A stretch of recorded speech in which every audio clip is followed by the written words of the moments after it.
আজকের ক্লাসে আমরা দেখব ছোটদের ইংরেজি রিডিং কিভাবে জিরো থেকে বা কিভাবে প্রথম থেকে শেখানো যায়। তো এর জন্য আমাদের যে জিনিসটি ভালোভাবে শিখতে হবে সেটি হলো ভাওয়ালের সাউন্ড। কেননা ইংরেজি শব্দের উচ্চারণ নির্ভর করে ভাওয়ালের সাউন্ডের উপর। আর ভাওয়ালগুলির সাধারণত দুই ধরনের সাউন্ড হয়, শর্ট সাউন্ড এবং লং সাউন্ড। তো আজকের ক্লাসে আমরা ভাওয়ালের শর্ট সাউন্ড নিয়ে আলোচনা করব। যেমন দেখো, এ ভাওয়ালের শর্ট সাউন্ড এ, ই ভাওয়ালের এ, আই ভাওয়ালের ই, ও ভাওয়ালের অ এবং ইউ ভাওয়ালের আ। এটা হলো ভাওয়ালের শর্ট সাউন্ড। 5টি ভাওয়ালের 5 রকম শর্ট সাউন্ড পায়। এবার আমরা দেখব যে এই শর্ট সাউন্ডগুলো কিভাবে আমাদের ওয়ার্ডের উচ্চারণ শিখতে সাহায্য করে। তো এর জন্য আমরা দেখো এখানে কতগুলো এক্সাম্পল দিয়েছি। প্রথমে দুটি করে বর্ণের সাথে, অর্থাৎ দুটি করে লেটারের সাউন্ড শিখতে হবে, ভাওয়ালের সাথে একটি করে কনসোনেন্ট সাউন্ড যোগ করে।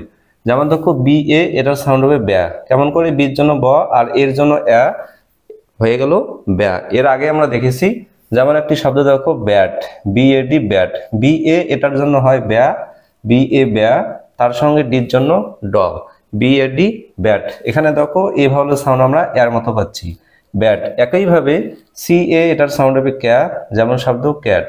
ডি এ ড্যা, যেমন শব্দ ড্যাট। এফ এ ফ্যা, যেমন শব্দ ফ্যাট। জি এ গ্যা, শব্দ যেমন গ্যাস।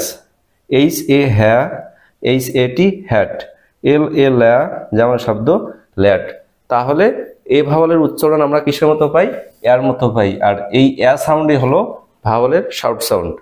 ছোটদের ইংরেজি রিডিং শেখার পূর্বে প্রথমে এভাবে ভাওয়ালের সাউন্ড অবশ্যই শিখতে হবে। তারপরে দেখো, ই ভাওয়ালের শর্ট সাউন্ড হলো এ, যেমন বি ই বে। বির জন্য ব আর ইর জন্য এ, দুটো মিলে হয়ে যাচ্ছে বে, যেমন শব্দ বেট, বিইডি বেট। এখানে দেখো ই ভাওয়ালের উচ্চারণ আমরা এর মতো পাচ্ছি। একইভাবে সি ই সে, যেমন শব্দ সেল। ডি ই ডে, যেমন শব্দ ডেন। এফ ই ফে, যেমন শব্দ ফেট। জি ই গে, যেমন শব্দ গেট। এইচ ই হে, যেমন শব্দ হেন। এল ই লে, শব্দ হলো লেক। তারপরে আমরা দেখব আই ভাওয়ালের শর্ট সাউন্ড ই, রস্বইর মতো, যেমন বি আই বি, যেমন একটি শব্দ বিক। এখানে দেখো আমরা আই ভাওয়ালের উচ্চারণ এর মতো পাচ্ছি, বিক। একইভাবে ডি আই ডি, শব্দ হলো ডিক। এফ আই ফি, ফিট। এইচ আই হি, হিট। কে আই কি, কিট। এম আই মি, মিট।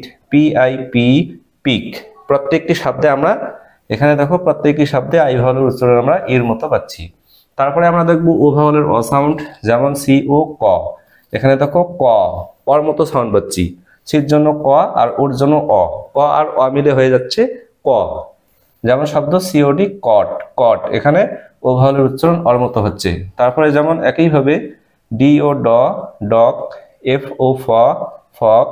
জি ও গ, গড। এইচ ও হ, হট। এল ও ল, লট। এন ও ন, নট। প্রত্যেকটি শব্দে আমরা ও ভাওয়ালের উচ্চারণ কিন্তু অর মতো পাচ্ছি। তারপরে সবশেষে দেখো ইউ ভাওয়ালের উচ্চারণ আ। ইউ এর শর্ট সাউন্ড হলো আর মতো সাউন্ড, যেমন বি ইউ বা। এখানে লক্ষ্য করো ইউ ভাওয়ালের উচ্চারণ আমরা আর মতো পাচ্ছি, বা, যেমন একটি শব্দ বাক, বি ইউজি বাক। সি ইউ কা, যেমন শব্দ সিইউপি কাপ। এফ ইউ ফা, ফান। জি ইউ গা, গান। এইচ ইউ হা, হাট। এম ইউ মা, মাড। এন ইউ না, নাট। প্রত্যেকটি শব্দে ইউ ভাওয়ালের আমরা আর মতো সাউন্ড পাচ্ছি।